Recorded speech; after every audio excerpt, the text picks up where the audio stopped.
Welcome back to another episode of Harmonious at Lunch, the show that fuels your business success. I'm Brandon Gano, your host and guide through the world of harmonious business growth. Today, we're unlocking powerful strategies with industry experts to help your business thrive. If you're a business owner, entrepreneur, or executive, you are in the right place. Join me and our incredible guests today on the journey to clarity, growth, and success. It is time to revolutionize your approach to business. Let's dive in with another episode of Harmonious at Lunch. Welcome back into some more bite-sized business advice. And today's episode, we're talking about how if you want something done right, you have to do it yourself. Am I right, Laura? I think I got that a little backwards. You got a little bit. If you want it done right, you don't have to do it yourself. That's the point of this. There you go. We're talking about delegation. I have an expert here who's going to blow your mind and make you think a little bit differently about how you delegate in order to grow your business, get your time back, and probably your sanity as well. But Laura Watson, before we go any further, welcome to the show and thank you for being here. Oh, thanks for having me, Brandon. It's great to be here. I love the shift where, I heard that phrase as a kid growing up. If you want it done right, you have to do it yourself. And as entrepreneurs, we quickly realized that's a great way to never actually get anything done and just be stressed out all the time. So stressed out and limit our growth and possibilities because there's only 24 hours in a day. We have to sleep and recuperate a few of those. And so, there's only so much we can do. And, whether you're a solopreneur or a small business owner or a C-level executive, leadership is really about getting things done through other people. We have to let go of that do-it-yourself mindset and really learn how to achieve goals and objectives and get work done through others. Yeah, absolutely. I mean, even if because I hear this from solopreneurs a lot, like, well, I don't have anybody on my team. All right, you could hire a VA. Like there are ways to delegate. You have kids, that's a built-in workforce. So use them. Sometimes free labor. That's even better than paying somebody is using your own children. But no, so I mean, but in all seriousness, what I also see is people try to delegate and then the task comes right back to them because they didn't delegate effectively. And I don't think you're going to convince us to delegate today. I think you're going to try to convince us that we need to do it the right way so that we never see that task again. So I want to start there and just ask your experience. When you talk to people about delegation, how often do they say, I've tried that, it doesn't work? I've heard that a lot. And I get it. My owners, my clients are telling me the same thing. It's like, I've tried to delegate, it doesn't work. I just, what I get back isn't what I wanted, the way I wanted. And so it's just easier to do it myself. And so that's a very, limiting mindset that they get into. And and they want to point the finger at the person that they're delegating to and say it's their fault. They didn't get it. And what I have to gently inform them is that it's probably not the fault of the person they delegated to. It's actually how they delegated. That's the issue. They think they're being clear, and the person they're delegating to is going, I got it. So they think they have clarity, but they actually don't. And so this whole idea of if you want it done right, you don't have to do it yourself. I wish I could claim ownership of that phrase, but I can't. It's actually the title of a fabulous book that I recommend to my clients when we're having this conversation. It's a short 1-hour read.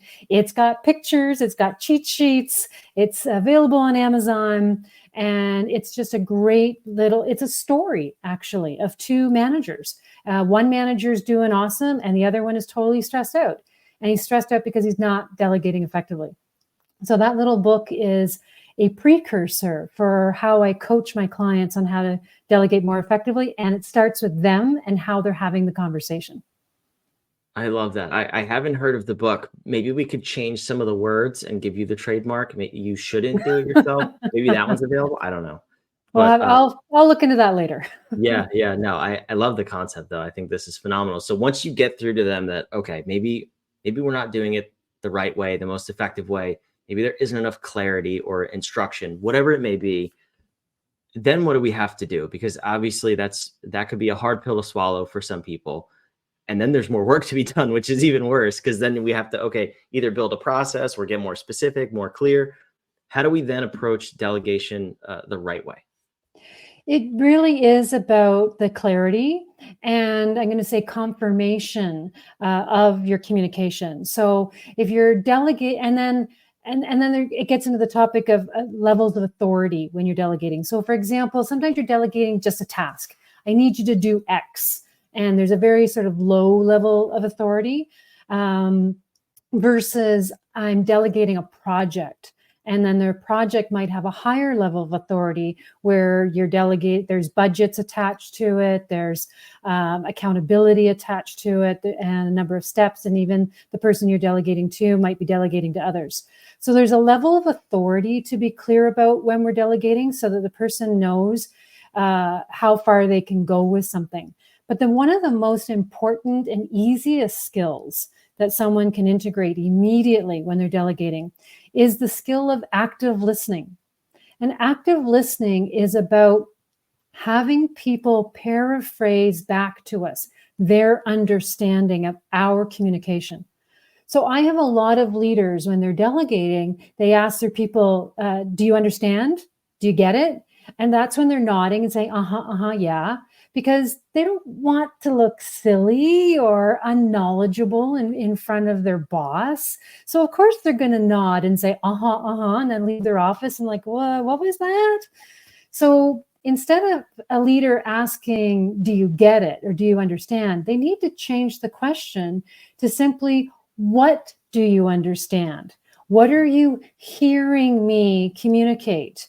And then the person that they're having the conversation with has an opportunity to share, to reflect back. Here's my understanding of what you want me to do, or here's my understanding of the project.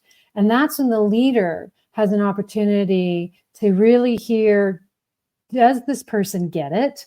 Or did they as a leader miss something in their delegation? So now they can revisit it and communicate again.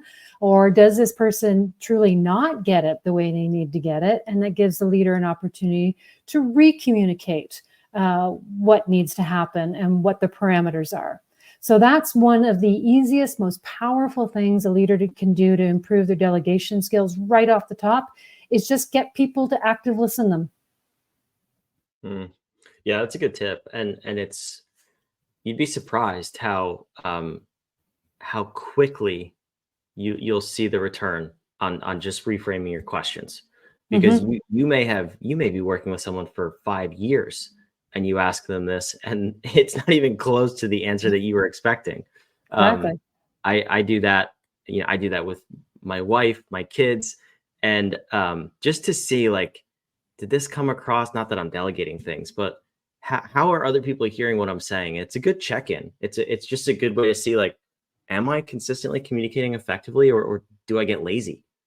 Absolutely. Delegation is about communication. So Mm-hmm. yes, whether you're delegating to your direct reports in the office or to your kids at home, that's what I love about communication skills, is they're transferable to all areas, of our life. So yeah, it's a simple little tweak, but it can make a huge difference.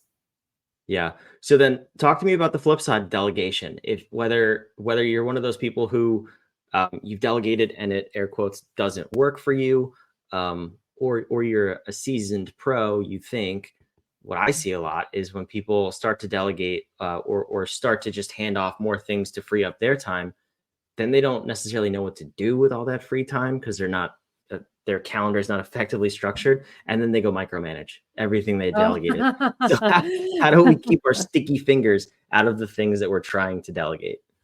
Well, that's an interesting question and there's two things that come to mind for me on that. One thing is, which is a little bit different than your actual question, is that a lot of leaders, they think they're delegating, but what they're actually doing is abdicating. They're like, oh, go, you take this, run with it. They hand off and just think it's going to happen. And so they kind of abdicate everything and they don't set up check-in about progress progress reports or how's it going kind of stuff. They just completely hand off until a month later or whenever it's due, and then think it's going to magically show up on their desk. So that's something that leaders have to be mindful of, is to delegate, not abdicate. And then to the other point of your question, which now you have to remind me what it was. Oh, what do they do with all their time? What they do with their time is they really should be going back to their business plan, which, if they have one, which I find lots of people don't, probably got shelved somewhere along the line and might be collecting real or virtual dust, which means that goals and objectives are probably not being met. They're not being focused on. So, if that magical thing happens where they actually have time freed up in their day, instead of, micromanaging, they should be revisiting their business plan, their goals and objectives, and reprioritizing what's going on, getting on top of those things again, so that then they can either jump in for whatever is most important for them to do because it's the high value use of their time, or be planning things out so that, again, they can delegate to others to keep those goals moving forward. Yeah, I love that.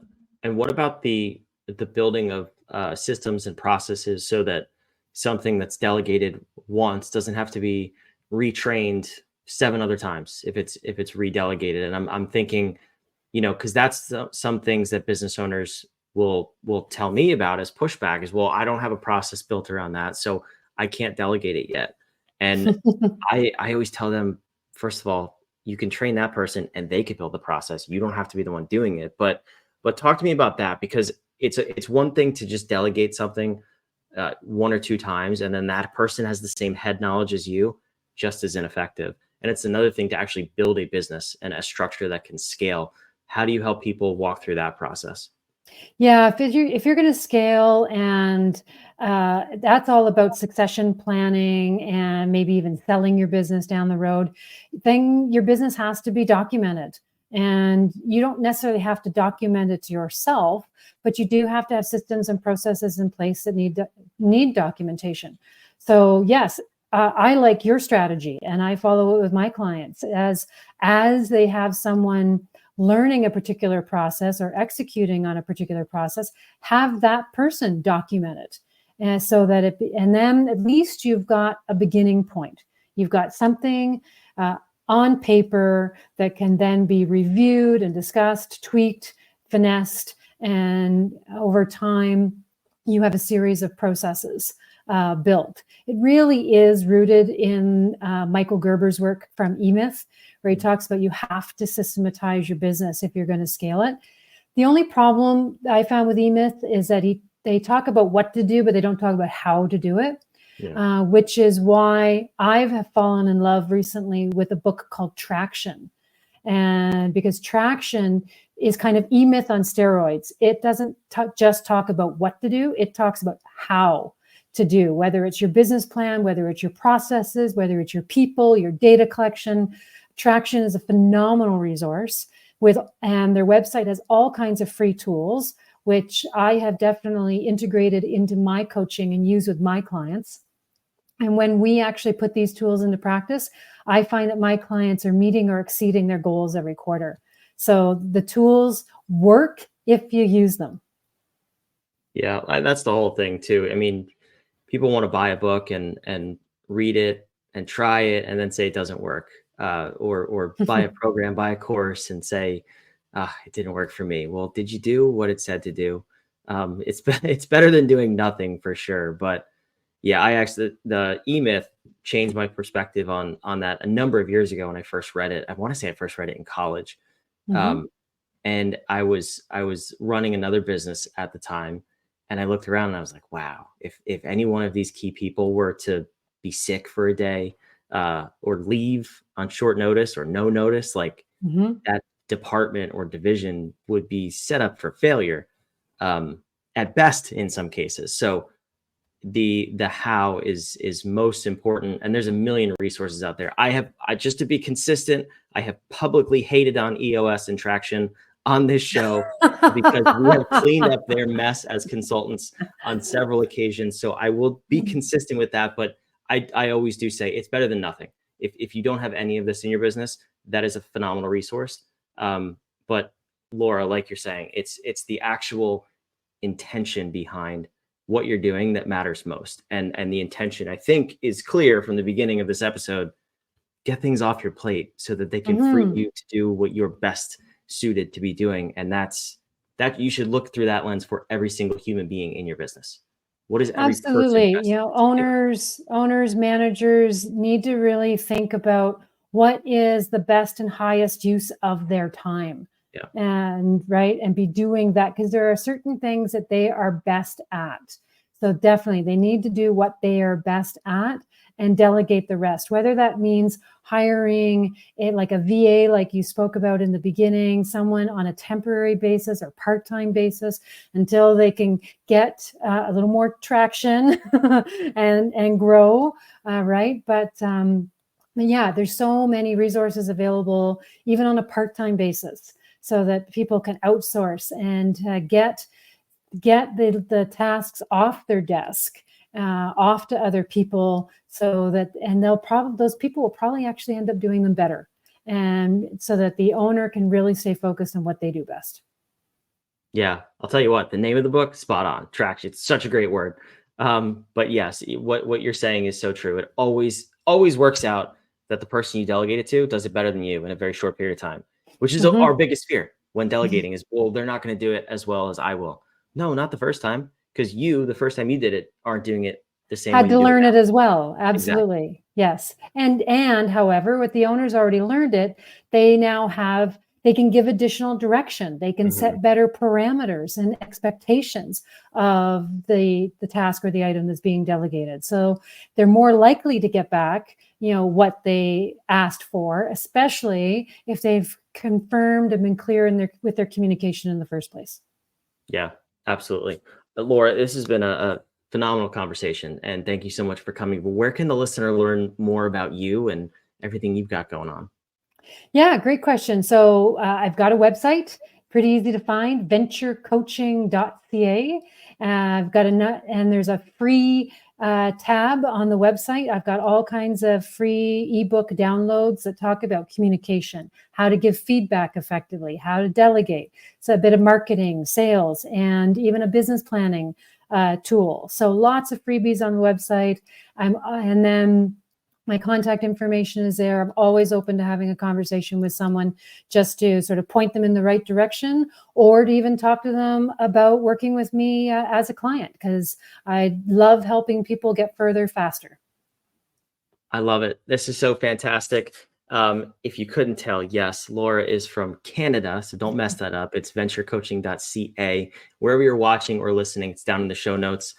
Go check out those resources. I love it. Laura, thank you so much for being here. And I just realized we also have the same wall color. If you're listening, oh, we do. Well, Laura, thank you for being here. This is a great episode. My pleasure. Thanks so much for having me. I hope your listeners got some value today.